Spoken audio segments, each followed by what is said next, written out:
A very good morning everyone. A lot of event happened in between. हमारी class बीच में 15 दिन of थी. So please आ जाइए. A very good morning to all of you. I hope you are doing well. और इन 15 दिन में क्या क्या अपडेट हुआ थोड़ा सा मैं जस्ट क्विक रिकेप कर देता हूँ. देखिए इन 15 दिन में एपीओ का रिजल्ट आया. There are only 4 candidates who have ultimately qualified for the examination. सबसे पहले मैं बात करता हूँ एपीओ में. देखिए एपीओ में सिर्फ 4 कैंडिडेट्स ही पास हुए.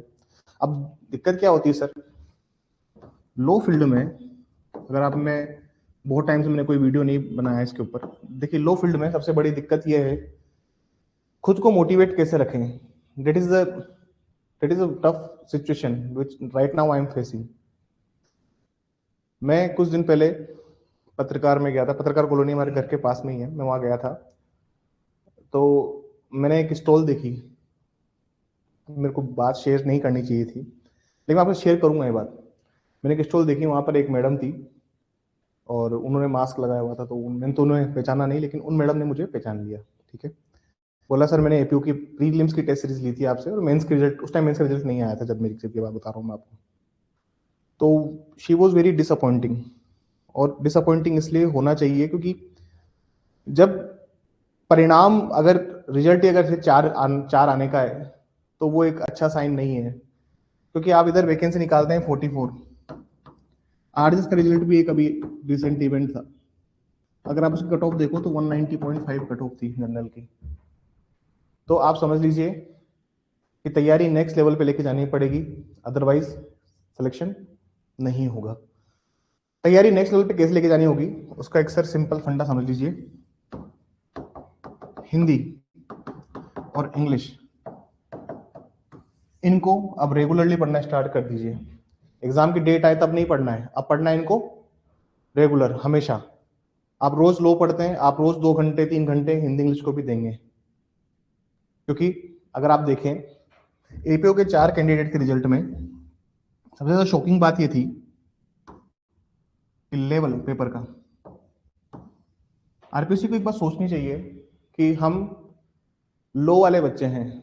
हम ग्रेजुएशन करते हैं, एलएलबी करते हैं, साथ में अपनी प्रैक्टिस भी करते हैं या तैयारी करते हैं, उसके साथ हम एग्जाम अपेयर करते हैं. आप अगर पेपर का लेवल आरएस मेंस का रखोगे तो हमारे लिए डिफिकल्ट हो जाएगा सर. क्योंकि आरएस वाले जो बच्चे होते हैं वो तो 12वीं करते हैं और ग्रेजुएशन के बाद ही तैयारी में लग जाते हैं. उनका फंडा क्लियर होता है. लेकिन हमारे साथ में प्रॉब्लम क्या है, हमें लो को भी होल्ड करना है, हमें अपनी प्रैक्टिस भी देखनी है, हमें अपना इनकम भी देखना है, हमें वो जो पीयर प्रेशर जो हमारे ऊपर अब जो हर दिन बढ़ता जा रहा है हमें उसको भी संभालना है. आप ये बात समझिए. थोड़ा सा एग्जामिनेशन अथॉरिटी को इस बात समझनी चाहिए कि पेपर का लेवल उतना ना रखा जाए जितना बाकी के लिए रख सकते. इसके लिए जरूरत है कोर्ट से गाइडलाइंस लेने की. एक रिट अभी रिसेंटली फाइल हुई है. They have recently filed a writ. Good morning Manisha. They have recently filed a writ. अब रिट जो कोर्ट में इन्होंने इंस्टीट्यूट करी है वो लीनियंसी ऑफ मार्क्स को लेकर करी है. मैं रिट के आउटकम के ऊपर तो कुछ नहीं बोलूंगा लेकिन मैं सिर्फ कोर्ट से एक गाइडलाइंस चाहता हूं कि लो वाले जो एग्जाम्स होते हैं उनमें थोड़ा सा लीनियर एडवांटेज दिया जाए. जैसे प्रोटेक्शन ऑफिसर है, सारी पोस्ट खाली रह गई. अगर आप इंडिविजुअल सब्जेक्ट के ऊपर वो लगा रहे हैं, कैप लगा रहे हैं, तो ये कैप लगाइए. प्रोटेक्शन ऑफिसर में जनरल स्टडीज का पेपर आता है, वो उसमें मिनिमम मार्क्स नहीं आ पा रहे हैं. इधर मेंस के अंदर इंडिविजुअल हिंदी इंग्लिश में उतने मार्क्स नहीं आ पा रहे हैं. उनको समझना पड़ेगा कि हम आरएस वाले बच्चे नहीं हैं. हम ग्रेजुएशन के बाद ही तैयारी नहीं करने लग गए थे. हमने ग्रेजुएशन के पहले ग्रेजुएशन किया है, फिर एलएलबी किया है. तो ऑलरेडी हम 12वीं पास करने के बाद 6 साल रुक चुके हैं. 6 के आज 7-8 साल हो गए बच्चों को. वो लोग सोचते होंगे और बहुत सारे बच्चों के अंदर ये विचार भी आ रहा है कि they took wrong admission in the LLB. उन्होंने एलएलबी में एडमिशन लेके ही गलती करी. तो कोर्ट्स को थोड़ा सा यहाँ पर ध्यान देना चाहिए कि यार ये चीज ना करें. रही बात, मैं कोचिंग ऑन करता हूँ, कोचिंग रन करता हूँ, तो इसका मतलब ये नहीं कि मेरे को दुख नहीं होता है चीजों का. मेरे लिए वो नहीं है कि बच्चा सफल क्यों नहीं हो रहा है. मेरे लिए जो पैसा है वो पैसा वेस्ट है. मेरे से जीती मक्खी नहीं निकली जाती. प्रॉब्लम क्या है, दो तरह के इंस्टीट्यूट है जयपुर में। एक इंस्टीट्यूट वो है सर, एक तरह के इंस्टीट्यूट वो है जो पढ़ा बहुत अच्छा रहे हैं लेकिन रिजल्ट प्रोड्यूस नहीं कर पा रहे हैं due to the certain conditions of students. उनके पास नहीं है वो स्टूडेंट्स, प्रीलिम्स निकाल लेते हैं, मेंस में अटक जाते हैं या फिर इंटरव्यू में फेल हो जाते हैं। दूसरे फैकल्टीज और दूसरे कोचिंग इंस्टीट्यूट वो हैं जो कोई नई नई चीज नहीं पढ़ा रहे हैं लेकिन रिजल्ट हमेशा भर भर के दे रहे हैं। और मुझसे जीती मगली नहीं निकली जाती। इंटरव्यू में मैं भी इंटरव्यू करवा दूं और 44 में से 20 25 30 सिलेक्शन में भी उठा के बता दूं ये मेरे, लेकिन मुझे ये नहीं करने का है। अगर मेरा एक भी बच्चा मेंस नहीं क्लियर कर पाएगा तो मैं इंटरव्यू का शेड्यूल भी नहीं करवाऊंगा। इंटरव्यू करवाऊंगा तो मेरे मेंस वाले बच्चे के लिए ही करवाऊंगा। अगर मेरा बच्चा मेंस निकालने में असफल है तो मैं इंटरव्यू शेड्यूल नहीं करूंगा, क्योंकि मेरे लिए रिजल्ट देने से ज्यादा इंपॉर्टेंट चीज क्या है, रिजल्ट से ज्यादा इंपॉर्टेंट है वो बच्चा जो मेरे पास आया है वो सफल हो। एपीओ के पेपर में भी और आरएस के पेपर में भी लो पॉइंट पे हम हमेशा अगर सही रहे हैं। लो में हमारे कोई मिस्टेक नहीं है, बच्चों की मिस्टेक हो रही है तो वो हो रही है हिंदी और इंग्लिश। प्लीज मैं सारे लो स्टूडेंट से यही बात बोलना चाह रहा हूं, अप्रोच बदल डालिए, डेली हिंदी इंग्लिश पढ़ना स्टार्ट कीजिए।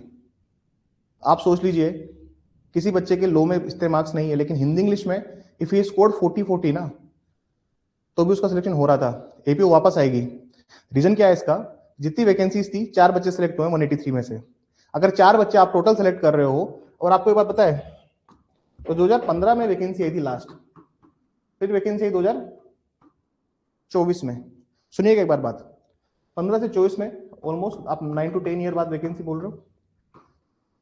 जो नीचे जो एपीओ लगे हुए थे वो सब अब एपीपी बन गए हैं, एडिशनल पब्लिक प्रोसिक्यूटर हो गए, उन सबका प्रमोशन हो चुका है सर। डिपार्टमेंट फिर से वैकेंसी निकालेगा, ये बात आप मान के चलिए। जो चीज पे हमें ध्यान देने का है वो चीज है क्या, हिंदी और इंग्लिश। एक्सपीरियंस इन दोनों वैकेंसी में नहीं चाहिए, लेकिन प्लीज इंश्योर कीजिए कि 40% मार्क्स आपको मिले। लो बहुत बेसिक लो पूछ रहे हैं, बेसिक लो पूछा जा रहा है। लो के प्रोफेसर 40% से कम नंबर नहीं दिए होंगे किसी को, आप मार्क्स आएंगे चेक कर लीजिएगा, सब बच्चे गए इसमें।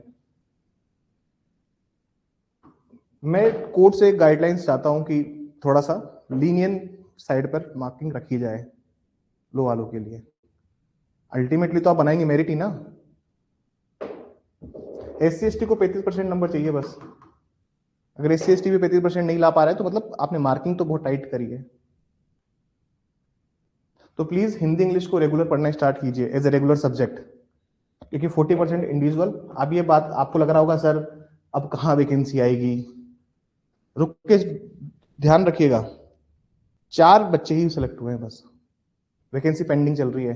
10 साल का बैकलॉग लगा हुआ है, वैकेंसी आएगी। लो में तो रम खान बनने की जरूरत नहीं है, लो में जितना तुमको लिख के आओगे तुमको 40% मिल जाएगा। अभी मार्क्स ये लोग पब्लिश करेंगे तब आप देख लीजिएगा। हिंदी इंग्लिश को एज ए रेगुलर सब्जेक्ट पढ़ना स्टार्ट कीजिए। बहुत से लोग हैं जो नेगेटिव इतना चले गए कि सर लो में क्यों एडमिशन ले लिया हमने, ये वो बच्चे हैं जो 2-2 3-3 मेंस लिख के बैठे हैं कि किसी और में जाते तो वही वहीं सेलेक्ट हो जाते। एग्जाम की अगर अप्रोच बदल रही है तो आप भी अपनी अप्रोच को चेंज कीजिए। अगर अप्रोच नहीं चेंज करोगे तो सिलेक्शन नहीं होगा सर। हिंदी इंग्लिश पे थोड़ा सा ध्यान दीजिए प्लीज। और रही बात आरजेएस की, आरजेएस इन सबसे इजी एग्जाम है, एपीओ से भी और जेएलओ से भी। उसका एक रीजन बता देता हूं क्यों इजी एग्जाम है, क्यों आसान है आरजेएस।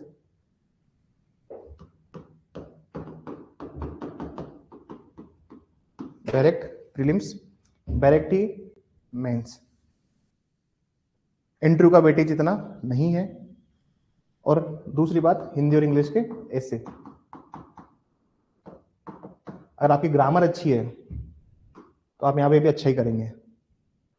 हिंदी इंग्लिश को रेगुलर पार्ट बना लीजिए, अभी भी मैं आपसे कह रहा हूं, क्योंकि 300 में से 100 मार्क्स सिर्फ हिंदी और इंग्लिश लेके जा रहे हैं इंडिविजुअली। अप्रोच चेंज कीजिए पढ़ाई की। आप कहेंगे सर हिंदी इंग्लिश को कैसे पढ़ें, क्या किया जाए। सारी बुक्स अच्छी है सर, 10 बुक को एक बार पढ़ने से अच्छा है एक बुक को 10 बार पढ़ना। सारी बुक अच्छी है, मैक्सिमम प्रैक्टिस कीजिए लिखने की, मैक्सिमम प्रैक्टिस कीजिए कि क्या होता है आरएस की क्या मेंस की बुक्स आती है हिंदी इंग्लिश के लिए, इंडिविजुअल उनको पिक कीजिए। नहीं करेंगे सर, नहीं होगा। भी आरपीसी की अप्रोच अभी रिसेंटली 1 साल से बदली है, वरना पहले 10-10% पे भी असिस्टेंट प्रोफेसर सेलेक्ट हो रहे थे। आरपीसी ने क्यों अप्रोच बदली अपनी? क्योंकि जो पेपर क्वालिफाइंग है उसमें क्वालिफाइंग मार्क्स लाने पड़ेंगे। अदरवाइज पहले के रूल्स ऐसे थे कि 10% पे भी असिस्टेंट प्रोफेसर बने हैं। जीएस के पेपर में सिर्फ 10% आता था, सब्जेक्ट में अच्छे ले आते थे, मेरिट में आ जाते थे। तो अगर इन्होंने अप्रोच बदली है तो इंस्टेड ऑफ हम क्या कर सकते हैं, हम अप्रोच नहीं चेंज करवा सकते आरपीएससी से, हम गाइडलाइंस ले सकते हैं कि लोग के लिए थोड़ा लीनियंसी रखी जाए। सेम गाइडलाइंस हाईकोर्ट के लिए भी इशू की थी कि प्लीज पेपर जो है ना वो थोड़ा सा कॉशियसली बनाया जाए प्रीलिम्स के। मैं आपको केस का नाम बता दूंगा, उन्होंने शायद बताया भी इस क्लास में, जहाँ पे सुप्रीम कोर्ट ने गाइडलाइंस स्पेसिफिकली बोली थी स्टूडेंट्स के लिए। 2021 की रिट लगी थी सुप्रीम कोर्ट में, उस टाइम पर सुप्रीम कोर्ट ने ये डायरेक्शन दिए थे हाई कोर्ट को कि पेपर थोड़ा सा अच्छे से बनाया जाए। 8 सवाल अभी डिलीट हो गए, पहले के पेपर में भी 7-8 सवाल डिलीट थे। हर साल अगर इतने सवाल डिलीट है तो जो बच्चा सिंसियर हार्डवर्क कर रहा है उसकी मेहनत में यहाँ पर दिक्कत दिखती है। और ये ज्यादा दिक्कत उस टाइम हो जाती है जब सीटें और कम होती है, क्योंकि आप हर पेपर में 95 नहीं लेके आने वाले। 90 प्लस जाना हार्ड टू इम्पॉसिबल होता है। 86 प्लस 85 प्लस आप बहुत सिंसियर हार्ड वर्क करो तो आप ले आओगे, लेकिन 90 प्लस एक्सट्रीम डिफिकल्ट होता है, ये मैं जानता हूँ इस फील्ड में। तो प्लीज अभी भी आपको पास समय है, जिसको रिट लगानी है, देयर इज वन पर्सन जो फ्री में रिट लगा रहा है सबकी तरफ से, एपी वाले बच्चे, those who are interested in writ, जो बच्चे पार्टी बनेंगे उन्हीं को अपॉर्चुनिटी मिलती है, ठीक है। There is one person, Yatendra, is my junior and he asked me to join some other student who want to participate in the RIT. तो ये बात समझिए, मेरा हमेशा आपको यही बोलना है कि आप लोग कर सकते हैं, नामुमकिन जैसी कोई बात नहीं है यार। और मैं बीइंग ए टीचर आपको सिर्फ पुश कर सकता हूँ, लेकिन अपने लिमिट्स आपको तय करनी है। ये जो समय है, ये जो समय भी चल रहा है, इस समय पर ही आप सब कुछ कर पाएंगे, इस समय पर ही आप सब कुछ कर पाएंगे। जब एग्जाम आ जाएगी उस टाइम तो सभी लोग पढ़ेंगे, सभी लोग मेहनत करेंगे। This is the right time to study. इस टाइम पे बर्डन नहीं है। सिर्फ ये जो तुम सोच रहे हो कि एक डार्क फ्यूचर दिखाई दे रहा है सामने, ये सिर्फ कुछ समय के लिए है। आप याद रखिए, जिस दिन 3 साल आपके कंप्लीट हो जाएंगे, जिस दिन आपके 3 साल कंप्लीट हो जाएंगे ना सर, अभी आपने रिजल्ट में देखा हो सारे बच्चे 2002, 1, 2, 3, 98, 99, सारे के सारे बच्चे 23, 23, 24, 24 साल के हैं। अगर आप सिंपल ये बात भी सोचें, 3 साल के एक्सपीरियंस के बाद भी अगर आप बात लगा देते हो ना सर, तो आप लोगों की जगह है अब। Now this is your time. वो टाइम तभी आएगा जब आप अभी मेहनत करेंगे। तो नेक्स्ट वैकेंसी जब भी आएगी, वैकेंसी जब आएगी उसका पता नहीं, लेकिन आज मेहनत करोगे तो उस वैकेंसी तुम्हारे को हेल्प करेगी। हिंदी इंग्लिश को रेगुलर पार्ट बना दीजिए अपनी लाइफ का। क्या सिलेबस है, क्या टॉपिक है, नहीं पता मुझे, तुम्हें अगर यूट्यूब से पढ़ना है यूट्यूब से पढ़ो, तुम्हें कोई फैकल्टी मिलती है फैकल्टी से पढ़ो, तुम्हें जहां से पढ़ना है वहां से पढ़ो, लेकिन रेगुलर हिंदी इंग्लिश पढ़ो। ऐसे ऐसे बच्चे हैं जो अरिहंत की बुक्स पढ़ के भी हिंदी इंग्लिश निकाल दी उन्होंने, पेपर क्रैक करें। एक बुक को बार बार पढ़िए। अगर आप राघव प्रकाश पढ़ रहे हैं तो राघव प्रकाश बहुत वो बुक है जो एक स्तर सेट करती है, लेकिन राघव प्रकाश पढ़ना मुश्किल है। तो पहली बार में मुश्किल लगेगी, दूसरी बार में आसान लगेगा, तीसरी बार में और आसान लगेगा। कोई भी बुक पढ़ लीजिए, पहली बार में हमेशा डिफिकल्ट लगती है। टॉपिक टू टॉपिक उठाइए, सिलेक्टिव टॉपिक पोर्शन उठाइए और उसको खत्म कीजिए। आप एससी गुप्ता देख सकते हैं इंग्लिश में, there are lot of books, आपको कर सकते हो, लेकिन सर करना आपको ही है। और थोड़ा सा मोटिवेशन लेके आइए अपने अंदर, ठीक है ना। ये याद रखिए, जिनके 2 साल कंप्लीट हो रहे हैं वो लोग भी लग जाइए मेहनत में, तीसरे साल आपका होना चाहिए। और ये मत समझना कि सर राजस्थान में वैकेंसी नहीं है, वैकेंसी किसी भी स्टेट में हो, वैकेंसी हमारी है। अगर जज बनने की सपना है ना, अभी जो बच्चे सिलेक्ट हुए ना, जो 44 है, उसमें से भी 10-15 बाहर के ही है, राजस्थान के नहीं है। 10-15 तो नहीं, 5-7 बार के ही है उसमें से, उस पर्टिकुलर लास्ट लिस्ट में भी। 222 में ऑलमोस्ट 30-40 बच्चे बाहर के थे। तो आप अगर ये समझते हैं कि नहीं हो पाएगा तो सर हो पाएगा, पर प्लीज मेहनत को राइट डायरेक्शन में पुट कीजिए। सही डायरेक्शन में मेहनत करोगे रिजल्ट मिल जाएगा यार। और एग्जाम का पैटर्न बदला है, और ये सिर्फ तुम्हारे साथ, तुम खुद डिमोटिवेट नहीं हो, आसपास जहां देखोगे ना सभी डिमोटिवेट ही हैं अभी। In fact I am also demotivated right now, not just because of admissions. मैं उसके लिए तो कभी वरी भी नहीं होता। मैं डिमोटिवेट इसलिए हूं कि मेरे बच्चे डिमोटिवेट है। चलिए लेक्चर स्टार्ट करते हैं। देखिए, in the last class what we have discuss section 28, 29 से आते हैं 28 तक। किसी को कोई प्रॉब्लम? ठीक है, और सब चीजें चलती रहती है, परेशान होने की जरूरत नहीं है। बस अभी मेहनत कर लोगे तो यार हो जाएगा काम।